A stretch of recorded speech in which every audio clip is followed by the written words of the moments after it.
네, 우리 여러분에게 제가 한번 퀴즈를 하나 내도록 하겠습니다. 여러분, 내일은 무슨 날일까요? 네? 뭐라고요? 내일 무슨 날일까요? 내일은 월요일이요. 네, 그렇죠. 월요일인데 내일은 교역자님 쉬는 날 맞습니다. 맞는데요. 제가 원하는 대답은 그게 아니고 바로 말씀과 함께 겨울호가 시작되는 날입니다. 여러분 다 알고 계시죠? 이거 다 여러분 구매하셨죠? 아멘 소리가 여기서는 안 나시는 것 같은데, 네, 오늘 안 사셨으면 돌아가시는 길에 꼭 사시면 좋겠습니다. 이제 새롭게 겨울호가 이제 시작이 됩니다. 여러분 말씀과 함께 동행하고 계시죠? 네, 우리가 새로운 책이 시작하면 뭐든 마찬가지지만 새로운 마음이 있습니다. 그래서 여러분 말씀과 함께를 다시 한번 그동안 놓치셨다면 새롭게 시작하시면 좋겠습니다. 말씀과 함께를 미리 펴보신 분은 아시겠지만 내일부터는요 저희가 이제 서신서 첫 번째로 로마서 말씀을 시작을 합니다. 우리가 이제 로마서 말씀을 이제 시작하기 전에 로마서는 어떤 책이고 또 왜 쓰여지게 되었는지 그 맥락을 우리가 좀 중심적으로 오늘 함께 살펴보면서 우리에게 주시는 그 은혜들을 같이 나누려고 합니다. 우리가 이런 맥락을 먼저 알고 성경 말씀을 읽는 것이 굉장히 중요합니다. 그 이유가 무엇이냐면 우리가 성경을 읽을 때, 해석할 때, 우리가 성경을 읽을 때 내가 지금 처해 있는 이 상황, 그리고 내가 가지고 있는 상식선에서 주어진 본문을 읽으면서 내 마음대로, 내 중심적으로 이해하고 해석하는 오류를 범하기가 쉽기 때문입니다. 이제 가장 대표적인 말씀이 여러분 잘 아시겠지만 어떤 가게라든지 어떤 사업장에 가면 크게 붙어있는 말씀 중에 하나가 이거죠. 내 시작은 미약하였으나 내 나중은 심히 장대하리라. 우리 사업은 성공할 것이다. 하나님이 우리에게 주신 말씀인 것처럼 우리는 그렇게 보고 싶지만 사실 그런 말씀은 아니죠. 이 말씀은 이제 욥기에 나오는 말씀이고 빌닷이 하나님이 하신 말씀도 아니고 빌닷이 했었던 말입니다. 이런 것처럼 하나님께서는 오늘을 살고 있는 우리를 향하여서 성경을 통해서 말씀을 주십니다. 어떻게 살아야 하고 하나님의 마음을 알게 하시지만 1차적으로는 이 성경이 기록하게 된 당시의 시대적 상황 그리고 맥락이 있다는 것이죠. 그래서 우리가 이것을 알고 읽어야지 내 마음대로 읽는 그런 오류에 빠지지 않을 수 있다는 것을 여러분 기억하시면서 오늘 같이 함께 말씀을 살펴보도록 하겠습니다. 먼저 로마서 어떤 책인가? 여러분 이 또 말씀과 함께를 펴보시면 알겠지만 복음의 정수 이런 이야기를 아마 많이 들으셨을 겁니다. 우리 신일교회가 장로교단에 속해 있는데요, 이 로마서는 이 장로교회에 굉장히 너무나 중요한 영향을 미친 책이기도 합니다. 이제 어떤 신학자들은 기독교 교리를 논리적으로 정리해 놓은 논문 같은 책이다 라고 이야기도 하기도 합니다. 근데 오늘은 이렇게 한번 저를 따라해 보실까요? 상황서신. 네, 우리가 로마서 이 서자는요 책을 의미하는 것이 아니라 편지를 이야기를 합니다. 편지를 얘기하는 거죠. 여러분 편지 써보신 경험 있으시죠? 네, 편지를 써봤을 겁니다. 저 얘기를 잠깐 드리면 저는 이제 아내 생일이 되면 선물보다 반드시 해야 되는 정말 중요한 게 있습니다. 네, 편지를 반드시 써줘야만 합니다. 네, 아내가 가장 원하는 선물은 사실 다른 선물도 하긴 해야겠지만 편지를 반드시 써줘야만 합니다. 이제 편지에는 우리가 얼굴을 마주보고 하지 못하는 어떤 속 깊은 이야기를 할 수도 있고요. 여러 가지 또 그동안 말하지 못했던 것들 여러 가지를 할 수가 있습니다. 여러분 편지를 써보셔서 아시겠지만 편지는 쓰는 사람이 있고요, 받는 사람이 있고요. 어떤 이것을 보내고자 하는 이유가 있고 목적이 있고 어떤 상황들이 있습니다. 마찬가지로 로마서도요 편지입니다. 편지를 작성한 사람은 우리가 잘 알고 있는 것처럼 사도 바울이고요. 사도 바울이 로마에 있는 교회, 로마 교회 성도들에게 보낸 편지가 바로 로마서입니다. 그 말인즉슨 이 로마 교회에도 어떤 특수한 상황들이 있었고 이것을 해결하기 위해서 사도 바울이 로마 교회에 편지를 보낸 서신이 바로 로마서입니다. 그래서 상황서신이다 라고 이야기를 한 것입니다. 물론 바울이 로마서를 이렇게 편지를 써서 로마 교회에 보내는 데는 여러 가지 이유가 있었습니다. 로마에 사는 성도들에게 복음을 전하기 위해서 쓰기도 했고요. 또 우리 15장 말씀에 보면 나오겠지만 서바나 지역까지 전도하려고 했습니다. 스페인 지역까지 전도하려고 하는데 로마 교회가 또 협력자가 되어줘라, 후원자가 좀 되어줘라, 이런 목적으로 쓴 것도 있습니다. 근데 전반적인 내용을 살펴볼 때 가장 큰 이유는 이 로마 교회에 어떤 특수한 상황이 있었고 이것을 해결하기 위한 목적으로 바울이 편지를 썼다는 겁니다. 그렇다고 한다면 이 로마 교회는 어떤 교회고 어떤 일이 있었을까? 이것이 궁금한데요. 로마 교회가 어떻게 생겼는지를 정확하게 알 수 있는 기록은 없습니다. 근데 추측해 보기로 사도행전 2장 10절 말씀을 보면요, 우리가 알 수가 있습니다. 사도행전 2장 10절 말씀인데요, 내용이 쭉 나옵니다. 중간에 보시면요, 여러 지방에 사는 사람들과 로마로부터 온 나그네, 곧 유대인과 유대교회에 들어온 사람들과 라는 말씀이 있습니다. 이 말씀은 여러분 잘 아시는 것처럼 예수님께서 승천하시고 나서 제자들이 모여서 다락방에 모여서 열심히 기도합니다. 그때 오순절 성령의 충만함이 임하였죠. 그때 제자들이요, 다양한 언어로 방언을 했습니다. 그때 멀리 곳곳에서 예배하러 왔었던 이들이 이때 복음을 전해 듣습니다. 근데 그 중에 로마로부터 왔던, 아까 보신 그 말씀처럼 로마에서부터 온 이들이 복음을 전해 들었고요, 이들이 로마로 돌아가서 교회를 형성했을 것이다 라고 많은 학자들이 추측을 하고 있습니다. 그렇다고 한다면요, 이 말인즉슨 우리가 바울이 로마 교회에 편지를 썼다고 하는데요, 로마 교회는요 바울하고 아무런 연관이 없는 유일한 교회가 바로 로마 교회였습니다. 여러분 서신서를 계속해서 읽어보셔서 아시겠지만 대부분의 서신서는요 바울이 세운 교회이거나 바울과 밀접한 연관이 있는 교회였습니다. 근데 유일하게 바울하고 아무런 연결점이 없는 교회가 로마 교회였습니다. 그런데 바울은 왜 로마 교회에 로마서라고 하는 이 편지를 쓰게 되었을까? 로마 교회는 무슨 일이 있었을까? 궁금해집니다. 이 로마 교회를 좀 살펴보면요, 로마 교회를 구성하고 있는 대표적인 부류들이 두 부류가 있었습니다. 하나는 아까 말한 것처럼 유대인이었지만 예수 그리스도를 알게 되고 회심한 유대인들이 있고요, 이제 유대인이 아닌 이방인들, 그러나 예수 그리스도를 믿고 회심한 이방인들이 있었습니다. 그러니까 로마 교회 안에는요 유대인들도 있었고 이방인들도 있었다는 것이죠. 근데 이 두 부류가요 사이가 좋지 않았다는 겁니다. 갈등이 있었다는 것이죠. 비록 복음 안에서 예수님을 주로 고백하지만 유대인과 이방인들은요 그들이 살아왔었던 사회적, 문화적 배경이 달라도 너무 많이 달랐기 때문에 내가 예수를 믿고 살아가지만 기독교인으로 어떻게 살아야 되는지에 대해서 서로 다른 이해를 가지고 있었다는 겁니다. 우리가 잘 알고 있는 것처럼 유대인들은요 할례 받는 것, 이런 거 여전히 중요했고, 먹어도 되는 음식, 먹으면 안 되는 음식, 음식의 구별이 명확했습니다. 근데 이방인들한테는요 이런 게 별로 중요하지 않죠. 굉장히 낯설었던 것이죠. 같은 교회를 다니고 있지만 서로를 향하여서 낯설고 반감이 있고 섞이지 않는 어떤 그런 선이 존재했습니다. 그러던 어느 날 아주 중요한 사건이 발생을 합니다.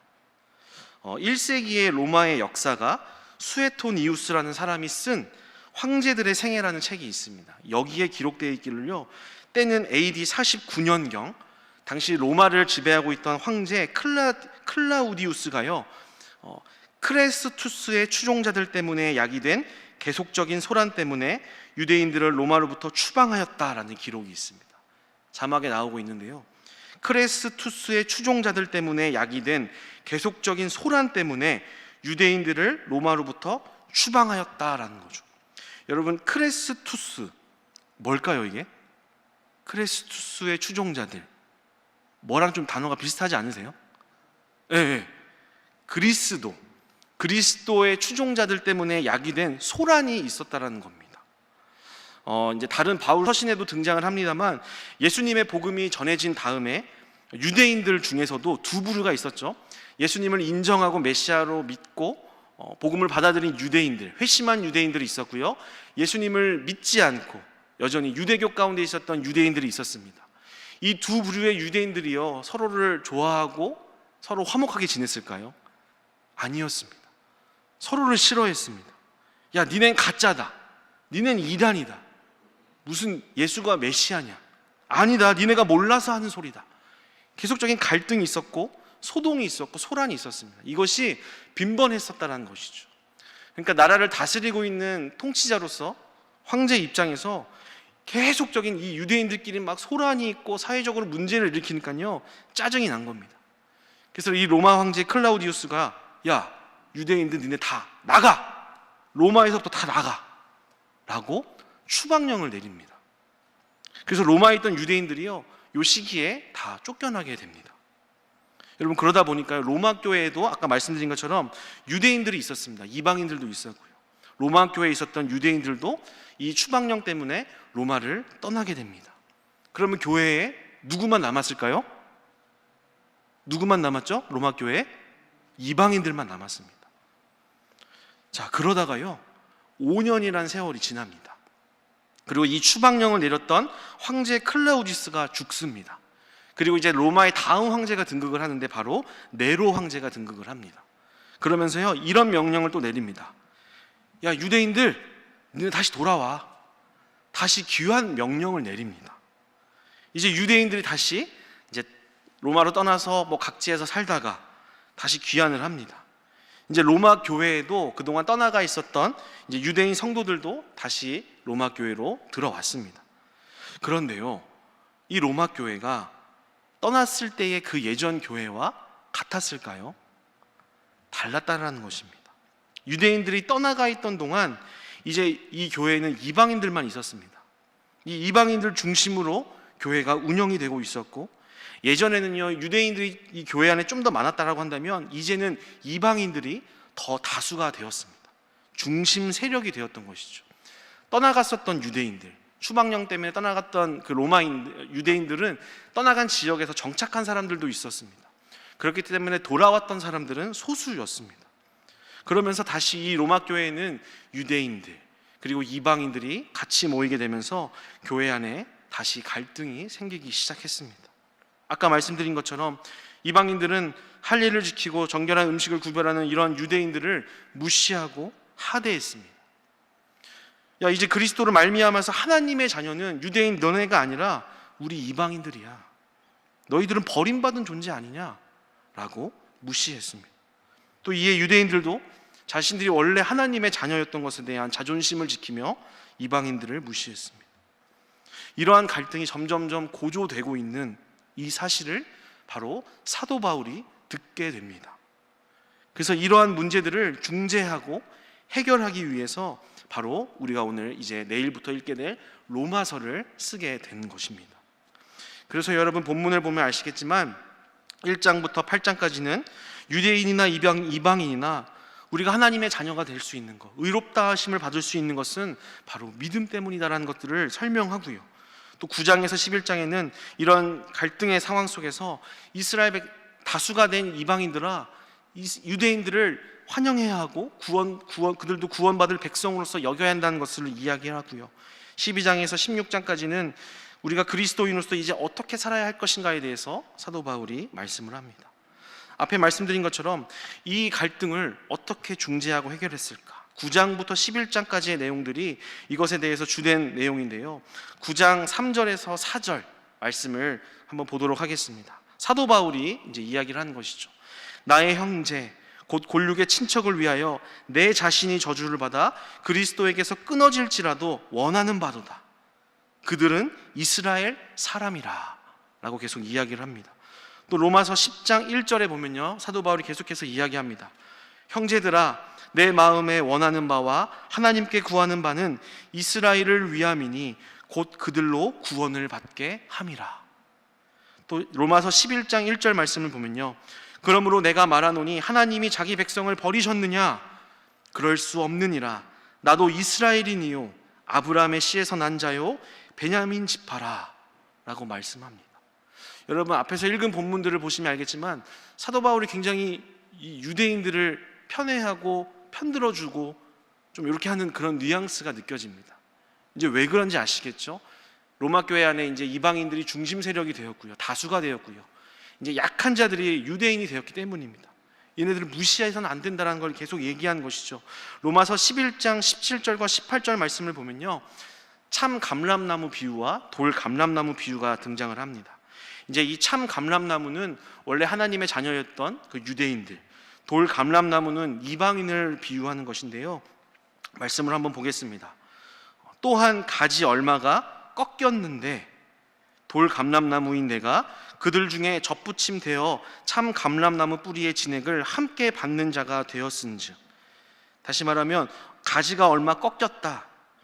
참 감람나무였던 유대인들이 복음을 받아들이지 않아서 하나님의 자녀로부터 내쳐진 것을 의미한 것이죠. 근데 그 자리에 돌 감람나무인 네가, 바로 이방인들, 너희들이 접붙임되어 참 감람나무의 뿌리의 진액을 함께 받는 자가 되었다. 복음을 믿음으로 너희 이방인들이 하나님의 자녀가 되었다. 그런데 그 가지들을 향하여 자랑하지 말라. 자랑할지라도 내가 뿌리를 보존하는 것이 아니요 뿌리가 너를 보존하는 것이니라 라고 이야기를 합니다. 꺾여나간 그 유대인들을 향하여서 이방인 접붙임 받은 너희들이 자랑할 수 있느냐? 이방인들 너희가 의롭다 하심을 받은 게 뭐 때문이냐? 너희들이 뭔가를 잘했거나 잘났기 때문에 너희가 공로가 있어서가 아니라 예수님을 믿는 믿음으로 그 은혜로 의롭다 하심을 받은 것 아니냐? 네가 뿌리를 보존하는 것이 아니로 뿌리가 너를 보존하고 있는 것이다. 너희들 의시되고 자랑하지 말아라. 너희들 교만 떨지 말아라. 너희들도 까불다가 떨어질 수 있다. 계속해서 말씀하고 있습니다. 여러분, 바울이요 로마서를 통하여서 로마 성도들에게 가르치고자 했던 핵심 메시지가 바로 이것입니다. 오늘 본문인 로마서 1장 16절에서 17절까지의 말씀인데요, 우리 이 말씀을 다시 한번 읽어보도록 하겠습니다. 시작. 내가 복음을 부끄러워하지 아니하노니 이 복음은 모든 믿는 자에게 구원을 주시는 하나님의 능력이 됨이라. 먼저는 유대인에게요 그리고 헬라인에게로다. 복음에는 하나님의 의가 나타나서 믿음으로 믿음에 이르게 하나니 기록된 바 오직 의인은 믿음으로 말미암아 살리라 함과 같으니라. 아멘. 여러분, 앞에서 설명했던 맥락 속에서요, 우리가 의롭다함을 받을 수 있는 것이 오직 그리스도에 대한 믿음으로만 의롭게 된다는 것을 너희들이 정말 아멘 믿는다라고 한다면, 서로가 다르고 서로 인간적 조건과 사회적으로, 문화적으로, 정치적으로, 인종적으로 서로 다르고 차이가 있다고 해서 서로 멸시하거나 무시하거나 차별하면 되겠느냐? 그럴 수 없다. 그렇게 할 수 있는 자격은 그 누구도 없다라는 것을 오늘 로마서 복음을 통하여서 말씀하고 있다라는 겁니다. 여러분, 우리가 잘 알고 있는 것처럼요, 복음은 1차적으로 하나님과 인간 사이에 파괴된 이 관계에 대해서 예수 그리스도가 화목제물이 되심으로 길이 열리고 우리가 구원을 얻게 된다는 그 의미를 가지고 있으면서요, 동시에 하나님 앞에서 그렇게 자녀된 모든 인간은 완전히 동등하고 한 가족이 된다는 의미를 가지고 있다는 것을 우리는 반드시 기억해야 할 것입니다. 오늘 이 로마서의 가르침 앞에서요, 우리 교회는 한번 스스로 질문해 보면 좋겠습니다. 오늘 우리 신일교회는 로마서가 가르쳐주는 하나 되게 하는 이 복음을 잘 붙잡고 있는가? 다시 말하면 하나가 되기 위해서 서로를 용납하고 배려하고 또 이해하고 아껴주고 우리가 서로 사랑하고 있는가? 이것을 우리가 좀 살펴볼 필요가 있습니다. 여러분, 쉽지 않죠.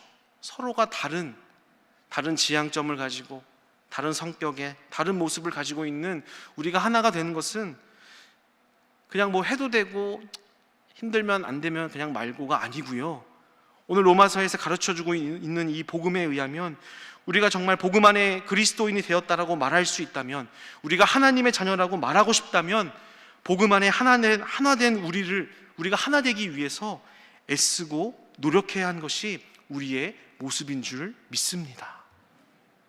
바라기는 우리 공동체는 남자와 여자, 나이 든 자와 어린 자, 부자와 가난한 자, 높은 자와 낮은 자, 좌파와 우파, 보수와 진보 등 모두가 서로를 무시하거나 차별하지 않고 주의 복음 안에서 하나임을 인정하고 서로 용납할 수 있는 그런 포용하는 우리 공동체가 되기를 주님의 이름으로 축복합니다. 오늘 우리 실버스쿨 주간으로 예배를 드리고 있습니다. 사실 오늘 말씀드린 것처럼 복음 안에 이 하나됨의 노력을 가장 앞장서서 해주셔야 될 분들이 바로 우리 어르신이라고 생각을 합니다. 저의 딸 이야기만 하고 오늘 말씀을 마치려고 하는데요. 저에게는 큰 딸과 작은 딸이 있습니다. 첫째는 이제 만 4세이고요. 작은 딸은 이제 만 2세입니다. 너무 예쁜 딸들입니다. 딸 가지시는 우리 아버지, 어머니 잘 아시겠지만 너무 예쁜데 이제 얘네들이 좀씩 커가면서 자기들의 성격이 나오고 같은 부모에서 태어났지만 우리 딸들이 성격이 정말 다릅니다. 그래서 이제 싸우는 일들이 잦아지고 있는데요. 근데 종종 놀랍게도 둘이 너무나 사랑해주고 잘 지내는 그런 모습도 보여줍니다. 한 부모 아래에서 너무나 다른 두 자녀가 하나 되어서 이렇게 잘 지내는 모습이 너무나 귀하구나. 하나님께서도 우리를 바라보실 때 이렇게 우리가 잘 지낼 때, 하나됨을 실천할 때 너무나 기뻐하시겠구나라는 생각을 합니다. 우리 두 딸들이 좀 잘 지내는 보기 드문 영상을 제가 좀 입수를 하게 되어서 여러분에게 잠깐 소개를 하려고 하는데요. 우리 영상을 잠깐 한번 보실까요?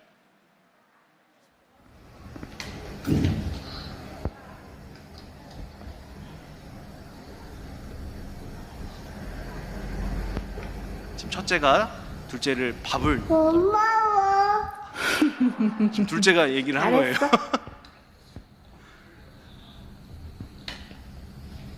엄마.